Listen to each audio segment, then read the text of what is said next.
नमस्कार. स्वागत आहे तुमचं आपल्या यूट्यूब चॅनल सोनाली रेसिपीजमध्ये.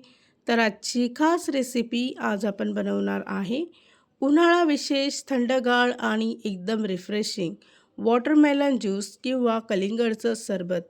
खूपच टेस्टी आणि खूपच सोपी रेसिपी असणार आहे. फक्त 5 मिनिटांमध्ये तयार होणारी या उन्हाळ्यासाठी ही रेसिपी तर एकदम बेस्ट असणार आहे. तुमच्या घरी जर कुणी पाहुणे आले तर तुम्ही त्यांना ही रेसिपी तयार करून देऊ शकता किंवा हे सरबत तयार करून देऊ शकता. चला तर मग या रेसिपीसाठी लागणारे संपूर्ण साहित्य व कृती पाहून घेऊ. वॉटरमेलन ज्यूस किंवा कलिंगडचं सरबत बनवण्यासाठी इथे मी एका भांड्यामध्ये अर्धा ग्लास पाणी घेतलं आहे. त्याचबरोबर 1 चमचा सब्जाच्या बिया घ्यायच्या आहे.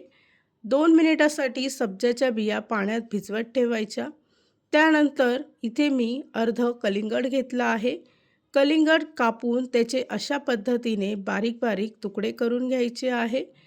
त्याचबरोबर एका भांड्यामध्ये तयार केलेले कलिंगडचे तुकडे टाकून 1.5 ग्लास किंवा 1.5 कप थंडगार दूध घ्यायचं आहे.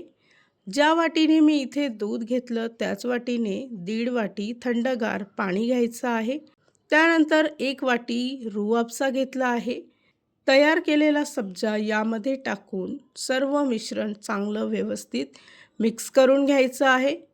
या रेसिपीसाठी लागणारे संपूर्ण साहित्य व कृती मी तुम्हाला डिस्क्रिप्शन बॉक्समध्ये दिले आहेत, तर तुम्ही तिथे जाऊन चेक करू शकता. रूह अफजा टाकल्यामुळे सरबतला चांगला गुलाबी रंग आला आहे. त्यानंतर इथे मी बर्फाचे खडे घेतले आहे. त्याचबरोबर स्वीटनेससाठी अर्धी वाटी साखर घेतली आहे. रूह अफजा टाकल्यामुळे इथे मी साखरेचं प्रमाण जरा कमी घेतलं आहे. तुम्हाला जर सरबत जास्त गोड हवं असेल तर तुम्ही यामध्ये 1 वाटी साखर टाकू शकता. त्यानंतर पुन्हा एकदा सर्व मिश्रण चांगलं मिक्स करून घ्यायचं.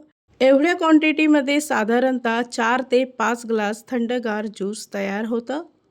इथे आपलं 5 मिनिटात तयार होणारं रिफ्रेशिंग आणि एकदम थंडगार कलिंगडचं सरबत किंवा वॉटरमेलन ज्यूस तयार झाला आहे. या उन्हाळ्यासाठी तर ही रेसिपी तुम्ही नक्की ट्राय करून बघा, तुम्हाला खूपच आवडेल. आणि जर का तुम्हाला हा आजचा व्हिडिओ आवडला असेल तर प्लीज लाईक, शेअर आणि कमेंट करा. चॅनलवर नवीन असाल तर सबस्क्राईब करा. सबस्क्राईब केल्यामुळे काय होईल, जेव्हा मी रेसिपीचा नवीन व्हिडिओ अपलोड करेल तर त्याचं नोटिफिकेशन तुमच्या मोबाईलवर येईल. आणि पुन्हा भेटूया आपण अशीच एक रेसिपी घेऊन.